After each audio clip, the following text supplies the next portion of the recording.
In a quiet Himalayan village surrounded by ancient cedar trees and snow-kissed peaks, lived a young man named Ravi. Though his life was simple, filled with farming, prayer, and evening songs, his heart longed for something more. "I want to see God," he would whisper to the stars each night. "I want to know what lies beyond birth and death." One day, a wandering sage arrived in the village. His robes were the color of the earth, his eyes deep like the sky after rain. The villagers gathered to listen, but Ravi stood silently at the back. When the crowd dispersed, Ravi approached the sage and asked, "Master, can you show me God?" The sage studied him and said softly, "Go to Mirror Lake at dawn.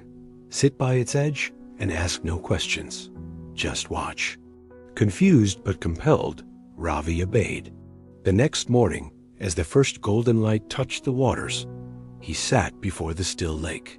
The surface shimmered like polished glass. Time passed. He waited.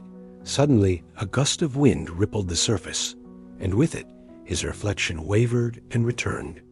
In that simple moment, something shifted. He saw himself, yet it was not just himself. Behind his eyes, behind the image, was a stillness, a witness, something unchanging.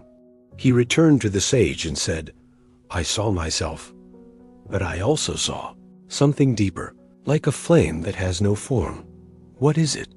The sage smiled, placing his hand on Ravi's chest. "That is the Atman," he said. "The Upanishads say Tat Tvam Asi. You are that.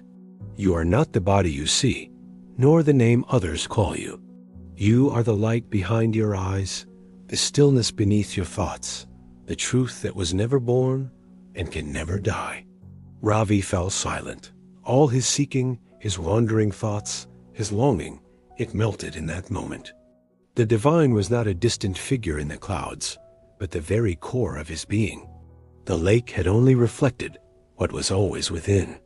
Years later, when others came to Ravi seeking answers, he would guide them to Mirror Lake and say, "Sit, be still. And remember, you are not the seeker. You are what is being sought." The light we seek outside is the light we are inside. According to the Upanishads, the divine is not separate from us. The self and the supreme are one.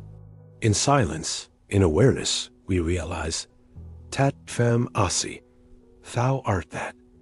If this story inspired you, like, share, and subscribe for more spiritual stories. Thank you.